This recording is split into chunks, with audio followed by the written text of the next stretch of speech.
Is your past helping you, or is it getting in your way? You have more control over it than you think. This is what we're going to be talking about today. This is Couples Coaching, and I'm Natalie Clay.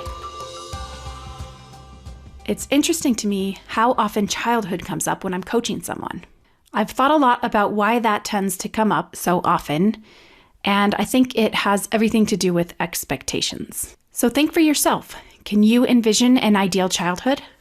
2 parents, both loving and supporting, no hurt, no fear, some responsibility taught, but nothing too painful. But in reality, that childhood does not exist. No matter how good things were for us, every one of us has things that we wouldn't have chosen. And I think that's the connection subconsciously that they're making to marriage. Because no matter how good our marriage may be, there is plenty there that we wouldn't have chosen. But what if we decided to look at everything from our past and decide maybe that happened so that I could learn the lessons I needed to learn in life? Maybe all of that perfectly prepared me for whatever's going to come in the future. That where we're not where we are today in spite of our past, but because of it, maybe this is all happening for me. That's a thought I really like. This is happening for me. We were in Spokane over New Year's visiting my side of the family. And one afternoon we decided to take our kids down to Riverfront Park, down to the carousel there. And there was a little girl there. She was probably 6 or 7. And I saw her throw up on the ground. And it was really gross. And my thought was, please take her home because that poor child is sick. So yes, I did have compassion for the child, I promise. But I'm a bit of a germaphobe too. So when the mom didn't take her home and I saw the girl get back on the carousel, I watched closely to see what horse she got on because I definitely wanted to make sure that my kids were not going to get on that same horse. And it was interesting because when she got off, she actually left after that ride. So I watched this boy who looked to be a couple years older than this little girl run onto the carousel, and for whatever reason, they both wanted that horse. And the boy, being a little older, was faster, and he jumped on the horse, and this little girl was devastated. She was just bawling because she had to sit on the stationary horse next to it that didn't go up and down. And it was so interesting to sit from the outside and watch this and think, man, there's no way she could possibly know that she got the better horse. Because everything in her logical mind tells her that his horse is better. They both knew that horse is better. His goes up and down. Hers just stays stationary. There's no way that she would ever have the thought or even consider that maybe she got the better end of the deal there. But who knows? He might go home tomorrow and be sick, and maybe she won't be. But it just really made me think, like, how often is that happening in our lives? Where everything makes perfect sense to us, that it should be different, that we definitely know what situation would be better for us. Maybe if we got married later in life, or we had more money, or our spouse didn't have an affair, or whatever the circumstances may be, it's so easy to think we know for sure what would be better. So I like that idea of just thinking, we don't. It's very possible that we don't.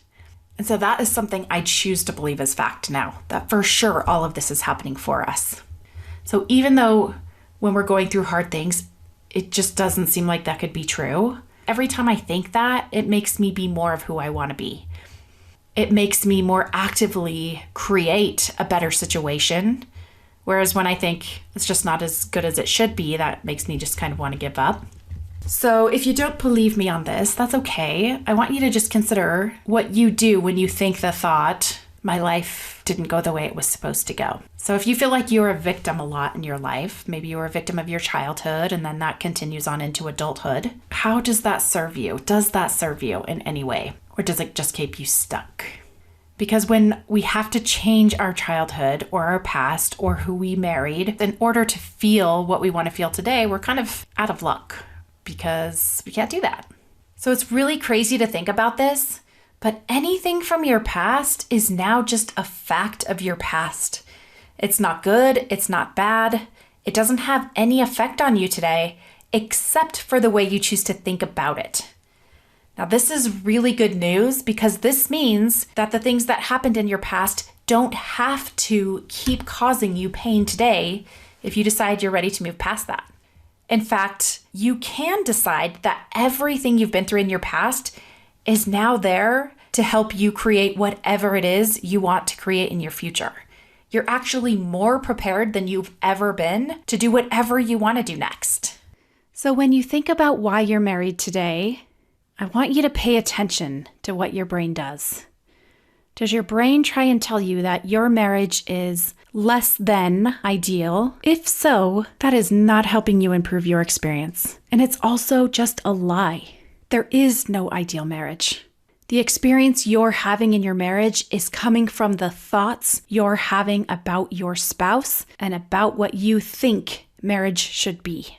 If you don't believe me, write down a list of all the things you think about your spouse, all the things you think about your marriage.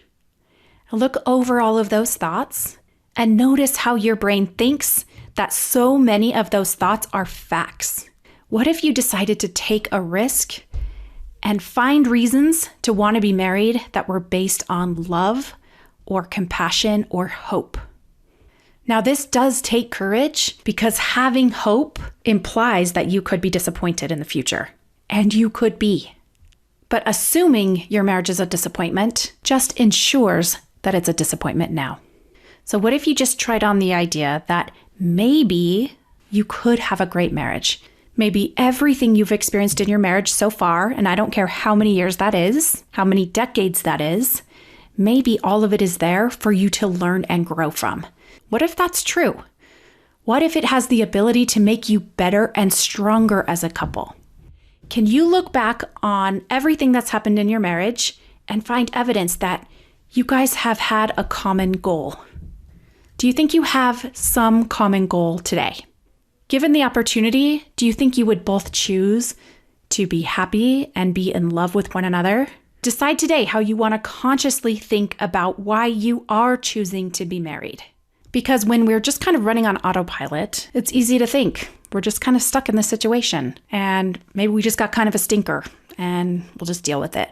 But I think it is really helpful to know that you're married today because you are choosing to be married today. As soon as we start thinking, truly the only reason that I'm married today is because I'm choosing to stay married today, then that puts the onus on us to also be in charge of the experience that we're having in our marriage. And I think that's a really good thing. I don't say that for you to beat yourself up or think, come on, you've just got to think positive, you've just got to be more kind and loving and serve more, and then your marriage will be great, although I do think those things will help. But as soon as you feel some responsibility for your situation, then you do feel more motivated to take some responsibility for it. So think about the reasons that you're married today. And instead of thinking of your marriage just happening to you, remember that you are choosing to be married. Your marriage isn't a stinker.